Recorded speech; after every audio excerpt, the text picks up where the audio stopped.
1, West Ham 0, and the worst part of this is we don't deserve this. It's a last-minute winner. Captain American Christian Pulisic pops up with a decisive goal. You don't understand how important that goal is. But we don't deserve it, and we need to get into it. Let's go. Welcome to the Kavkas View, welcome to Chat and Breeze, and today's video is an insightful one. We don't cover the game bit by bit, we cover the good, the bad, and the downright ugly. And today was going to be a massive rant, but the problem is, this isn't an anomaly anymore. This is a trend. Chelsea are struggling at home, and it is evident for all to see. We are going to break down the key moments. Jorginho's penalty miss was almost the epitome of a night of explanation of how poor, lethargic, and energyless we were all day. So let's get into this and buckle up. You all know the drill by now. If you don't hit the like button and subscribe to the channel, a lot of people don't get to see this and we don't get to spread this wisdom and build this community. I appreciate every single one of you that does it. Let's aim for 200 likes on this video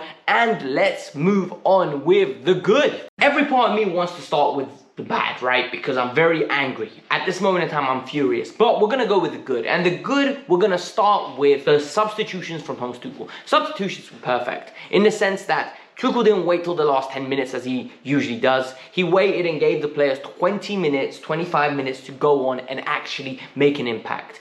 Ziyech didn't make much of an impact. Ziyech's crosses were actually diverged and consistently going out for goal kicks. But Romelu Lukaku made a great impact. Romelu Lukaku's energy, his power, his tenacity, his hunger today was there for all to see. He played very well, and I think he was the difference. He won a penalty that Jorginho missed. We will talk about that. But the winner came from Christian Pulisic.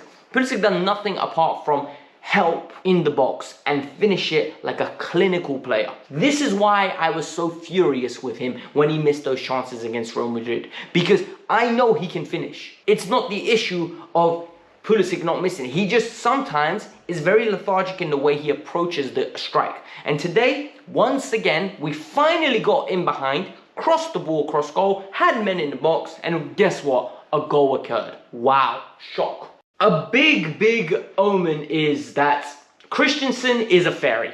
And I'm sorry to have to say that, but Andreas Christensen can leave my club at this moment in time because he was meant to play today. But he isn't playing because he's got a stomach cramp. So let me get this straight. You need a poo and you can't play? What is wrong with this player, man? Consistently, always excuses. You're a free agent in the summer, yet you are openly disrespecting the club, because this is disrespect. He could have played through this injury, I'm telling you now. And you know what the good thing in this is? Trevor Chalobah got an opportunity, and once again Trevor Chalobah didn't let us down. Trevor Chalobah was arguably his second best defender on the pitch, because Thiago Silva was the best player on the pitch, don't get it twisted. But Trevor was good on the ball, Trevor was audacious, Trevor was reactive, and at the same time he was physically imposing. You can see next year Trevor Chalobah will have a role to play in this Chelsea team, and I'm happy for that. He's one of the players that we need to be building around. I think a lot of people are harsh on him. I think he is fantastic anchor for the team. He could play DM, could play right centre back, left centre back, centre back. He is a good player, and I think he deserves more respect than you lot give him. This win doesn't come without Edouard Mendy, by the way. Let me just tell you that right now.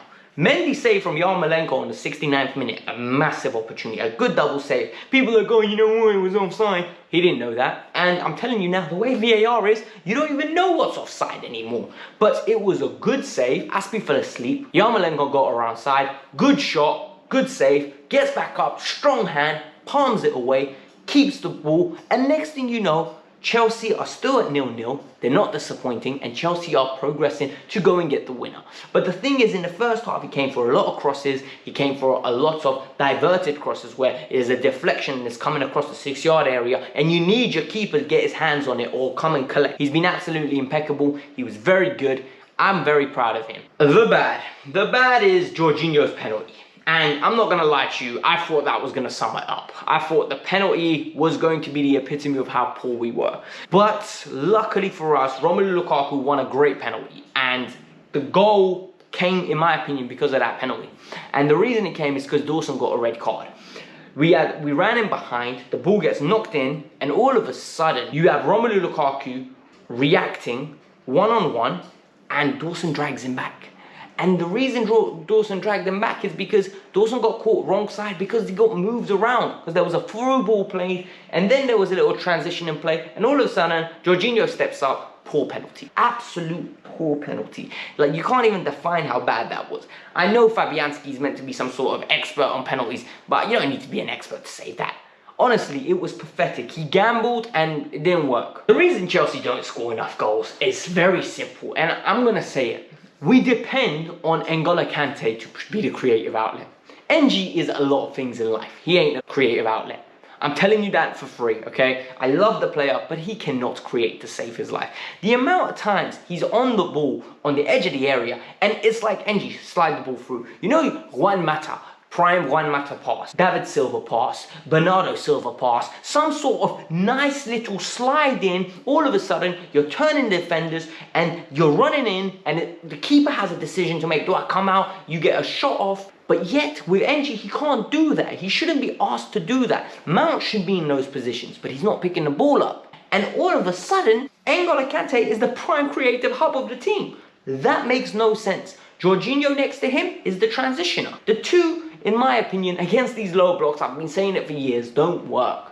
Are they not good enough for Chelsea? Of course they're good enough for Chelsea. Don't let anyone tell you they're not. The problem is the system is not working at this moment in time because the dependency for creative outletness goes down onto the wrong players. And Kante can't be the one to be generating the chances, or we will be losing more than we win. Yo, the final point, and this one's actually massive. Like, look, I get Reece James and Ben Chilwell out, but the drop-off is wild. The fact that Kennedy came back in January, hasn't had a look in. The fact that we have no cover at right wing back other than Azpilicueta and Ruben Loftus-Cheek has to fill in there is pathetic. Absolutely pathetic with a capital P. Like, literally pathetic. This is embarrassing. We've got no willing runners of the ball. The wing back system's meant to have powerful runners. Alonso and Ruben can't run long distance nor short bursts.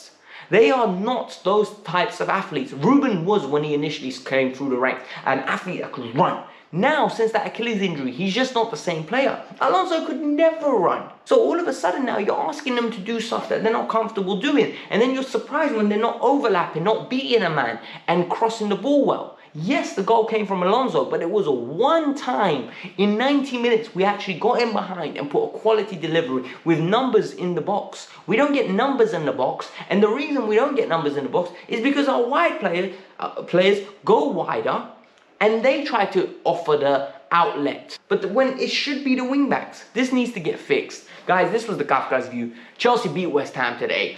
This win all but secures, in my eyes, top 4. We got one game in hand, we win that and we're fine. The problem is it wasn't convincing, it wasn't even fun to watch. This is what hurts, it's not fun to watch anymore. Hit the like button, subscribe to the channel, let me know what you think. Peace out, I'm out, bye.